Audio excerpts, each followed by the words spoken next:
గృహ పథకం, ration, pension, ఉచిత విద్యుత్ లాంటి సంక్షేమ పథకాలు అమలు పరిచిన ఘనత ఎన్టీఆర్దేనని టీడీపీ నేత సోమిరెడ్డి అన్నారు.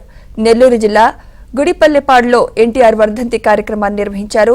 ఎన్టీఆర్ సేవలు చిరస్మరణీయమని నెల్లూరు రూరల్ ఎమ్మెల్యే కోటంరెడ్డి తెలిపారు. చంద్రబాబు సీఎంగా ఉంటేనే రాష్ట్రం మరింత అభివృద్ధి చెందుతుందన్నారు. వచ్చే ఎన్నికల్లో టీడీపీని భారీ మెజార్టీతో గెలిపించాలన్నారు.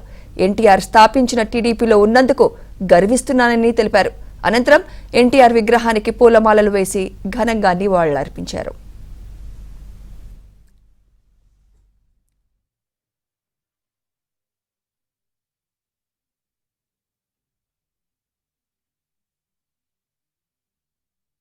ఎన్టీఆర్ వర్ధంతి సందర్భంగా గుడిపల్లిపాడు గ్రామంలో ఈరోజు ఘనంగా ఈ కార్యక్రమం మా స్థానిక నాయకులందరూ ఏర్పాటు చేస్తున్నారు. 2వ డివిజన్లో ఉండే నాయకులందరూ.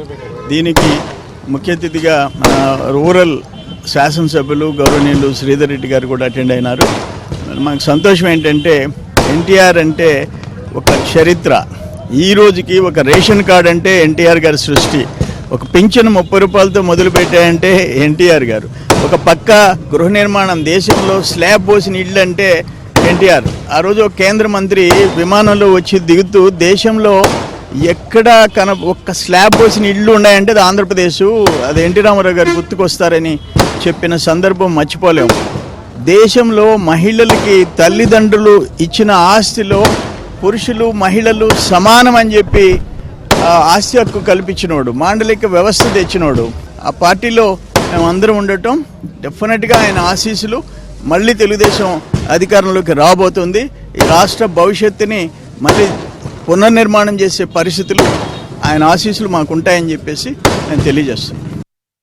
ఎన్టీ రామారావు గారి వర్ధంతి సందర్భంగా నెల్లూరు రూరల్ నియోజకవర్గం 2వ డివిజన్ గుడిపల్లిపాడులో నివాళి కార్యక్రమానికి ముఖ్య అతిథిగా పెద్దలు, రాష్ట్ర పోలిట్ బ్యూరో సభ్యులు, మాజీ మంత్రివర్యులు సోమిరెడ్డి చంద్రమోహన్ రెడ్డి గారు, ఇతర నాయకులందరూ కూడా ఇచ్చేశారు. ఈ యొక్క వర్ధంతి సందర్భంగా ఒక చక్కటి కార్యక్రమాన్ని ఏర్పాటు చేసిన 2వ డివిజన్ నాయకులందరినీ పేరు పేరున అభినందిస్తూ, ఎన్టీ రామారావు గారు ఏ లోకాన ఉన్నా వారు ముఖ్యమంత్రిగా ఈ రాష్ట్రం కోసం, ముఖ్యంగా సామాన్య ప్రజల కోసం చేసిన సేవలు చిరస్థాయిగా గుర్తుంటాయి.